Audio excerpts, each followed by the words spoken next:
새해를 맞았습니다. 우리 옆 사람, 앞뒤 사람 보시고 새해 복 많이 받으세요. 인사 한번 하십시오. 새해 복 많이 받으십시오. 새해 복 많이 받으세요. 새해 하늘 복 가득하시기를 바랍니다. 신년 첫 주일이니까 어떤 말씀을 나눠야 될까 좀 고민하고 기도했었는데요.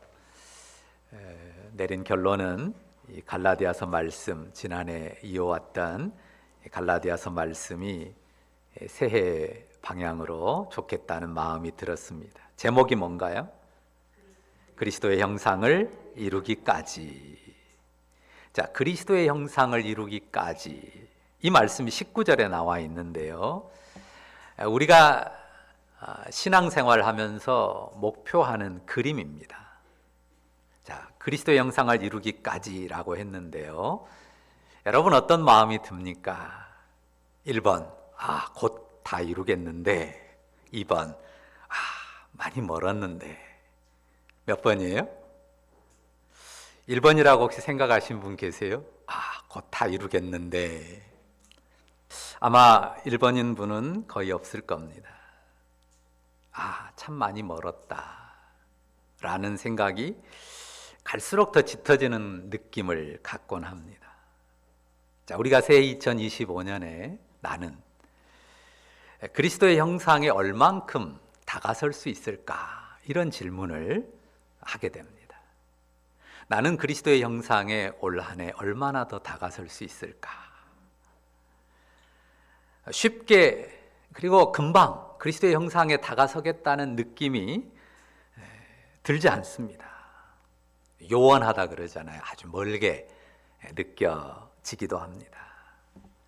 그럼에도 불구하고 우리가 2025년에도 우리는 우리 안에 그리스도의 형상을 이루기까지 정진해야 할 것입니다. 본문이 말씀하는 바를 좀 더 살피려고 하는데요. 우리가 3주 전에 이 바로 앞 본문에서 어떤 말씀을 했는지 잠깐 떠올려 보겠습니다. 자, 10절 나온 말씀으로 제목을 정했었어요. 뭐였죠? 날과 달과 절기와 해에 관해서 설교를 했습니다. 자, 때라고 하는 것은 어떤 때든지 뭐가 있다고 그랬어요? 의미가 있습니다. 때에는 의미가 있어요. 이런 때, 저런 날, 저런 달, 어떤 해에 의미들이 있습니다. 그러나 분명히 말씀드린 게 뭡니까? 날이든지 달이든지 절기든지 해든지 그건 피조물이고 인격체가 아니에요. 그 날 자체가 어떤 해나 달이 어떠해야 되겠다는 자기 의지를 가지고 결정해서 행하는 주체가 아니에요. 하나님이 정한 법대로 질서대로 그냥 흘러가는 시간의 조각들이고 하나님의 주권과 섭리 아래서 움직이는 피조물일 뿐입니다. 따라서 때들에 있는 의미들이 있는데 그 의미들을 통해서 우리가 집중해야 될 것은 관계라고 했어요. 그러니까 어떤 때들의 의미가 있단 말이에요. 그러면 그 의미를 가지고 무엇에 집중해야 돼요? 관계에 집중해야 돼요. 그러니까 우리가 사는 모든 날 속에 담아내야 될 가장 중요한 건 뭐예요? 우리가 하나님을 아버지로 모시고 사는 아버지와 아들, 아버지와 자녀된 관계입니다. 그 관계가 우리가 살아가는 모든 날 속에 담겨야 되고 담아내야 되는 것이라는 사실이에요. 그러니까 모든 날과 달과 절기와 때가, 해가 주님 앞에 사는 때입니다. 내 인생의 모든 때가 하나님의 주권과 그 섭리 아래 사는 때입니다. 그러니까 기쁨으로 살 수 있고 감사로 살 수 있죠. 그 기쁨과 감사로 주님을 경배하면서 찬양하면서 이 험한 세상을 담대히 맞서 살아가는 거죠. 여러분의 삶이 그런 삶이기를 바랍니다. 그런데 어리석게도 사람들이 어떤 날, 달, 또 뭐 절기나 해 이런 것에 초점을 두고 그것을 두려워하고 거기에 얽매이는 사람들이 있습니다. 그렇게 되면 결과가 어떻게 돼요? 여기 11절 보십시오. 바울이 뭐라고 합니까? 너희를 위하여 수고한 것이 헛될까 두려워한다 말씀하잖아요. 이 갈라디아 교회 성도들이 그런 것들에 치우치고 거기에 묶이게 되면 바울이 갈라디아에서 전한 복음의 수고가 무의미한 것이 되고 만다는 것입니다. 바울이 고난 가운데서 그들에게 복음을 전했고 그들이 복음을 받았습니다. 여기 12절 말씀에요. 바울이 그들에게 복음을 전했을 때 어떤 태도로 그들이 받았는지 그것을 회상합니다. 먼저 그들이 바울처럼 되기를 바란다고 말하면서요. 자, 끝에 말이 어떻습니까? 너희가 내게 해롭게 하지 아니하였느니라. 너희가 내게 해롭게 하지 않았다. 그 말이 구체적으로 어떤 내용인지 그 뒤에 3절, 13, 14, 15절에 나옵니다. 자, 13절 보세요. 바울이 처음에 그들에게 복음을 전한 때의 형편이 어떠했습니까? 건강 상태가 어땠던 것 같습니까? 뭐라고 썼어요? 처음에 육체의 약함으로 말미암아 복음을 전했다고 씁니다. 그러니까 바울이 막 에너지 뿜뿜 솟아난 그런 건강한 몸이 아니었습니다. 신체의 약함이 드러나는 모습이었다는 거죠. 그 약함이 정확하게 뭔지는 기록되어 있지 않아서 추측을 할 뿐인데요. 14절을 보세요. 뭐라고 했습니까? 그 약함이 보통 약함이 아니에요. 그냥 조금 아프다 말고 좀 연약하다 마은 게 아니에요. 뭐라고 했어요? 너희를 시험하는 것이 내 육체에 있었다고 쓰죠. 무슨 말이냐면요. 말씀을 전하는 사람이 건강하고 복스러워 보이고 아주 단정한 모습으로 전하면 듣기가 수월하잖아요. 예를 들어서 여러분이 제가 자꾸 눈 깜빡깜빡하고 뭐 행동이 조금 이상하고 그러면서 말씀 전하면 얼마나 불편하겠어요. 몸에 약한 게 있는데 조금 불편하긴 한데 그게 좀 하다 말면 괜찮은데 늘 그런 모습이 자꾸 드러나면 불편하게 느낄 수 있죠. 그리고 그것이 마음에 걸려요. 그래서 말씀이 제대로 안 들리는 경우가 있습니다. 여기 말하는 시험이라고 하는 게 그런 거거든요. 그렇게 시험에 빠질 만한 그런 조건이 바울에게 육체의 약함으로 있었다는 거예요. 그런데 갈라디아 사람들이 바울을 어떻게 대했어요? 14절 다시 보세요. 같이 읽어볼까요? 같이 읽습니다. 너희를 시험하는 것이 내 육체에 있으되 이것을 너희가 업신여기지도 아니하며 버리지도 아니하고 오직 나를 하나님의 천사와 같이 또는 그리스도 예수와 같이 영접하였도다. 그러니까 바울의 신체 조건은 어땠습니까? 호감형입니까? 비호감형입니까? 절대 호감형이 아니에요. 시험거리를 육체에 가지고 있었다고 하니까요. 뭔가 사람들이 딱 대할 때 호감을 갖기 어려운 그런 모습이었다는 거죠. 그러니까 시험거리가 될 만한 그런 모습을 갖춘 바울의 모습이었지만 어땠다고요? 이것을 업신여기지 않았어요. 업수히 여길 수 있는 그런 모습이었는데 업신여기지 않았고 또 어땠어요? 버리지도 않았어요. 오히려 그 반대였어요. 적극적으로 환대했습니다. 뭐라고 썼어요? 오직 하나님의 천사와 같이, 하나님이 보낸 천사처럼, 그리고 그리스도 예수와 같이 영접했다라고 씁니다. 그러니까 바울이 회상하는 거예요. 자신이 갈라디아에 가서 복음을 전했을 때 그들이 어떠했던가. 15절, 이 바울의 회상하는 느낌은요, 바울이 받았던 느낌은 그들의 마음이 어느 정도였어요? 너희가 할 수만 있었더라면 너희의 눈이라도 빼어 나에게 주었으리라. 그러니까 눈이라도 빼주려고 했을 거다. 그런 마음이었다고 느꼈다는 거예요. 그래서 많은 분들이 바울의 그 육체의 약함이 눈과 관련이 있을 것으로 생각을 합니다. 눈에 아주 잘 고쳐지지 않는 어떤 고질적인 질환이 있었고 그것 때문에 많이 불편했을 것으로 그렇게 생각을 해요. 또 다른 데 보면 내가 이렇게 큰 글자로 썼다 이런 말도 나오거든요. 그러니까 바울이 정확치는 않아요. 성경에 기록이 없으니까. 그러나 그의 눈에 그런 약점이, 육체의 약함이 있었던 걸로 추측이 됩니다. 어떻든 하나님의 천사처럼 생각하고 그리스도 예수처럼 그렇게 영접하면서 눈이라도 빼줄 그런 사랑으로 바울을 영접했다는 거죠. 지금 바울이 말하려고 하는 것은요, 너희가 전에는 그랬었어. 근데 지금은 왜 그래? 지금 이런 말을 하려고 하는 게 아니에요. 지금 전에 그랬다는 말을 하는 초점이 어디에 있냐면요, 육체의 시험거리를 가지기까지 했던 바울이지만 전에 너희가 왜 나를 그렇게 하나님이 보낸 천사처럼 대했고 그리스도 예수처럼 영접했냐? 왜 그랬냐? 뭐 때문이에요? 그 얼굴이나 생김새가 또 그 모양이 정말 멋져서 그랬습니까? 뭐 때문이에요? 그런 것 때문이 아니에요. 그런 것으로는 너희가 나를 오히려 시험에 빠질 만한 그런 모습이었는데 무엇 때문에 그들이 바울에게 그렇게 호감을 나타내고 헌신적이었느냐? 뭐 때문이에요? 복음 때문이죠. 다른 것 때문이 아니에요. 바울이 그들에게 전해준 복음 때문에 그들이 육체의 약함이라고 하는 시험거리에도 불구하고 그를 마치 하나님의 천사처럼 주 예수님 같이 영접하고 대했다고 하는 것입니다. 바울이 전해준 복음의 진리가 너무 귀했어요.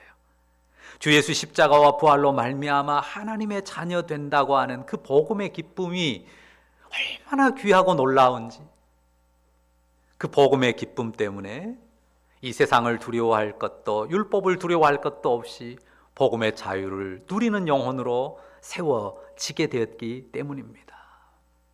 중요한 게 복음의 기쁨이에요.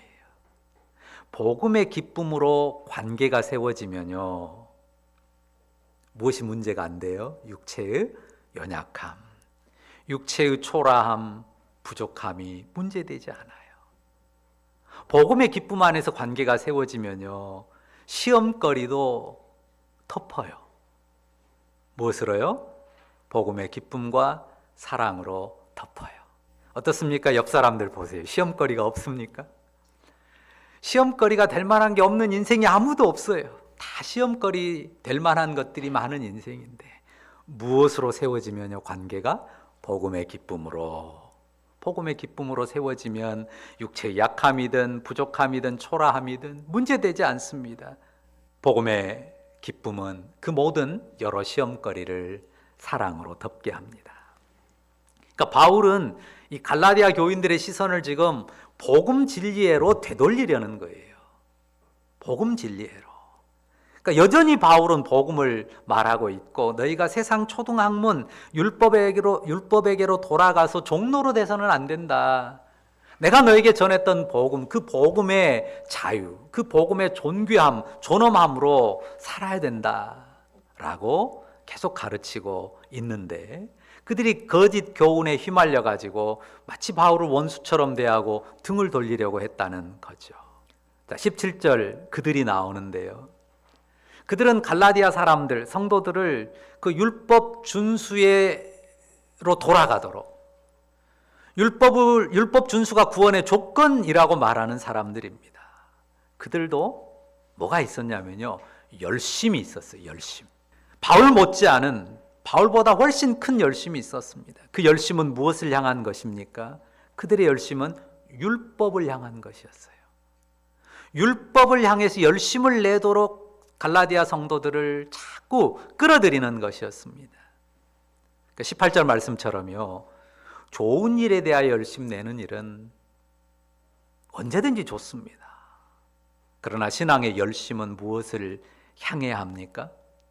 신앙의 열심이 무엇을 향해야 하는지 19절, 자, 같이 읽을까요? 19절 보시죠. 같이 읽습니다. 시작. 나의 자녀들아, 너희 속에 그리스도의 형상이 이루기까지 다시 너희를 위하여 해산하는 수고를 하노니. 그리스도의 형상, 신앙의 열심은 무엇을 향해야 되는가? 너무나도 분명하죠. 그리스도의 형상을 이루는 때를 목표해야 됩니다. 요즘 우리 사회에 아주 흔한 대화가 있어요. 이런 대화입니다. 예, 열심히 하겠습니다. 그러면 뒤에 뭐라고 말하죠? 열심히 하지 말고 제대로 해, 잘해, 그러잖아요. 일을 시킨 사람들은 그렇게 말을 하고 그렇게 바랍니다. 열심도 필요하죠. 그런데 아무 쓸데도 없는 일, 또 잘못된 방향으로 열심히 하면 일을 그르치고 망칩니다. 열심보다 더 중요한 건 뭐예요? 바르게 하고 옳게 하고 잘하는 것입니다. 그러니까 열심을 품고 행한다는 것이 신앙의 일면은 돼요. 열심이 없어야 된다는 말 아닙니다. 근데 핵심 알맹이는 아니에요. 알맹이는 뭡니까? 예수 닮음이죠. 열심히 뭐 하는 것 같은데 예수 닮음은 없어요. 그러면 신앙 좋다, 제대로 신앙생활 잘한다, 누가 그렇게 생각할 수 있겠습니까?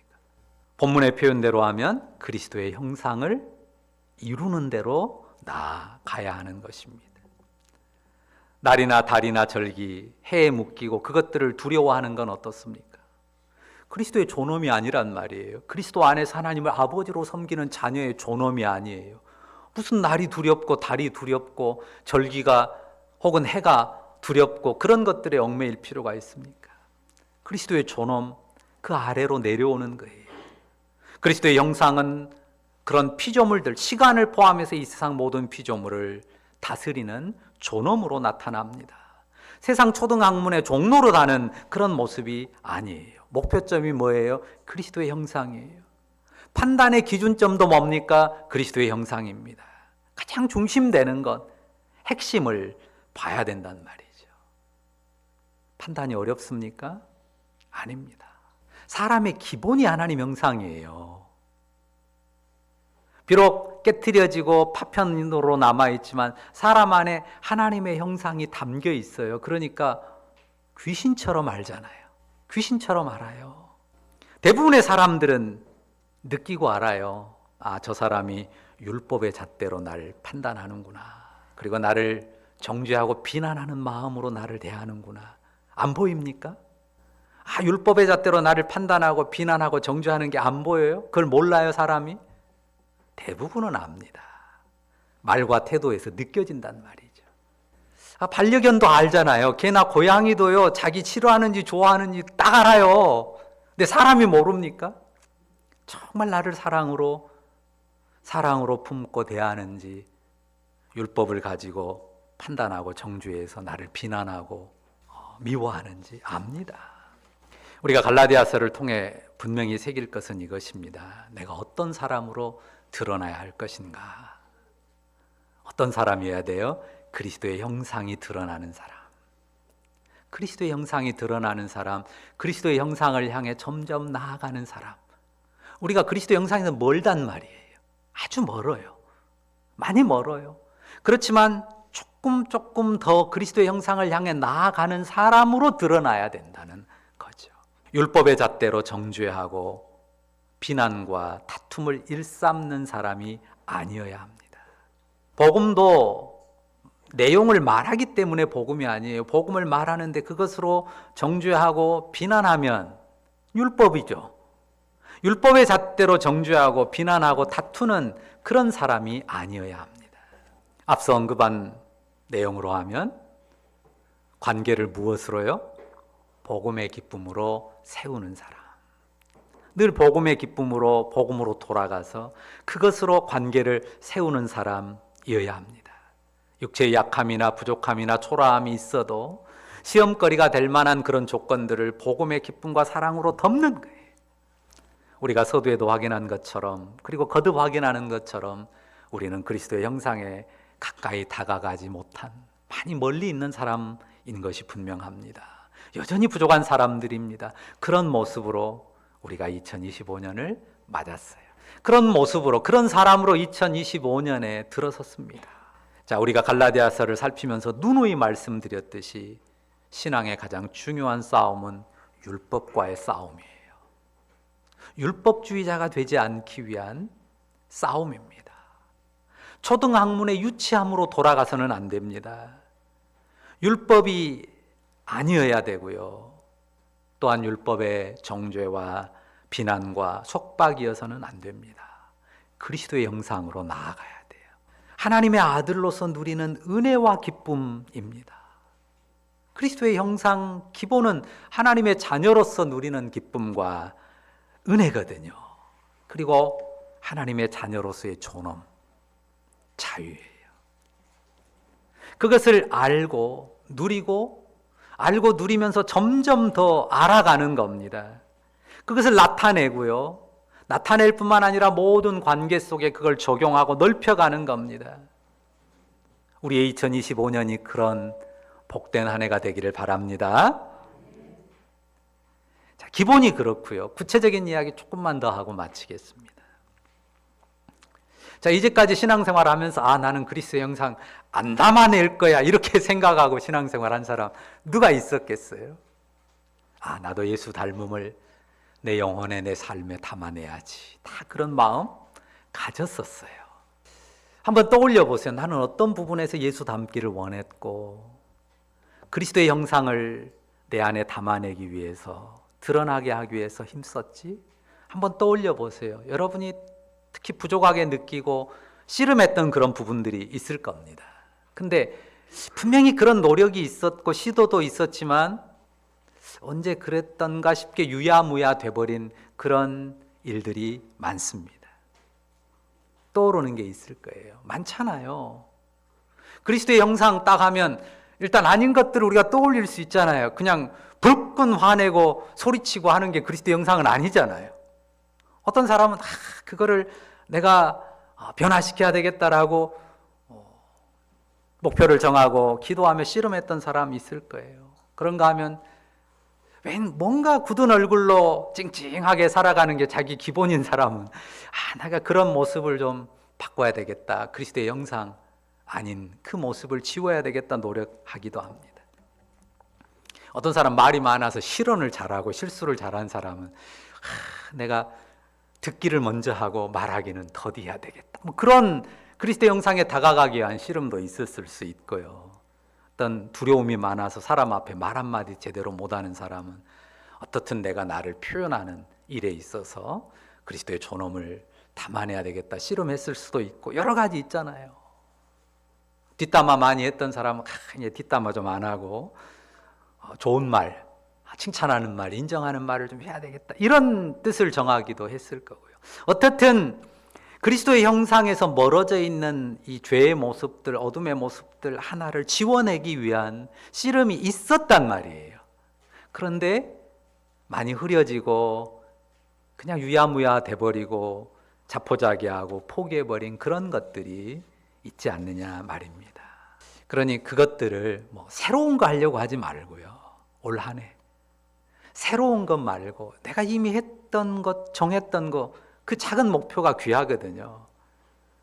그 그리스도의 형상에서 벗어나 있는, 예수 닮음에서 벗어나 있는 한 가지를 내가 떨치고 예수 닮음으로 나가기 위해서 내가 올해 한 해 이거 정말 씨름해야 되겠다. 주님, 내가 이거 올 한 해 주님 앞에 한 걸음 더 다가서기 위해서, 주님의 형상 한 걸음 다가서기 위해서 목표를 정하고 씨름하겠습니다. 기도하겠습니다. 도와주십시오. 그게 있었으면 좋겠어요. 근데요, 꼭 이런 목표 정하라고 하면 올해는 성경을 얼마 읽겠습니다. 기도를 얼마 하겠습니다. 이런 목표부터 정해요. 좋습니다. 근데 그거는 2번, 3번으로 가야 돼요. 왜냐면요, 여러분 입장 바꿔놓고 생각해 보세요. 옆에 있는 사람이 기도해요. 성경 읽어요. 거기서 그리스도 형상이 확 다가옵니까? 어때요? 오히려 분이 일어요. 그래 놓고 성경 읽고 있어. 안 그럽니까? 그렇게 해놓고 지금 기도가 나와? 이런 마음 안 들어요? 솔직히 생각해 보면 그래요. 목 여기까지 무슨 말이 올라와요? 때려치워. 이런 말 안 올라옵니까? 입장 바꿔놓고 생각해 보세요.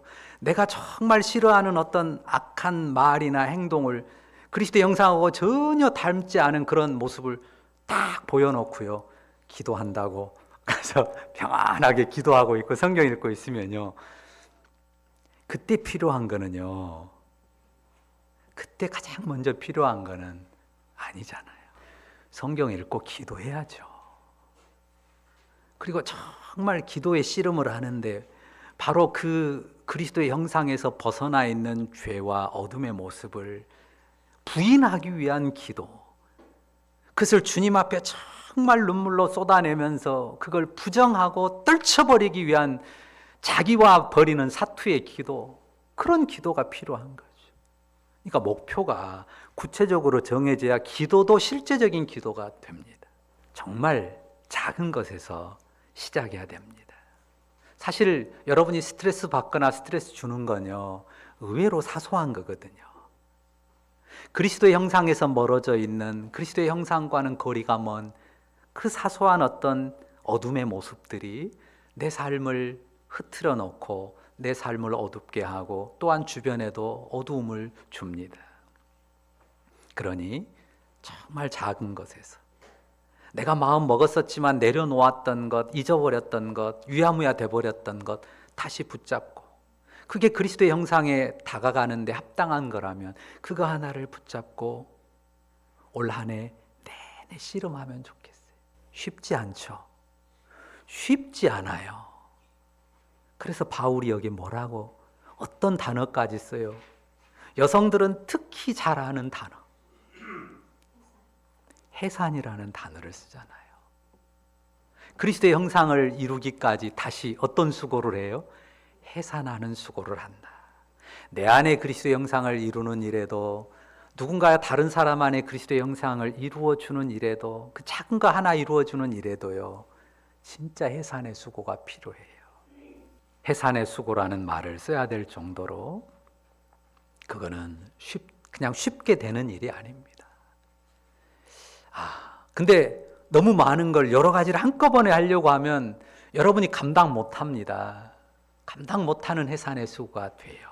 그러니까 정말 작은 거 하나에서부터 시작하면 좋겠어요. 그것을 가지고 작심삼일도 괜찮아요.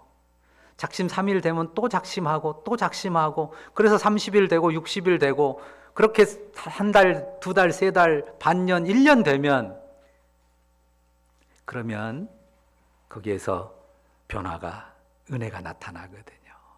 포기하지 않고 우리 앞에 주어진 2025년 그리스도의 형상을 향해서 자기 자신과 다투며 나아가는 여러분들 다 되시기를 축원합니다. 그 일을 위해 기도하고 뜻을 정하고 기도하고 사랑과 섬김의 도전 힘써 이루어가는 2025년 복된 해 주님이 이끄시리라고 믿습니다. 다 함께 기도하겠습니다. 사랑의 주님, 감사합니다.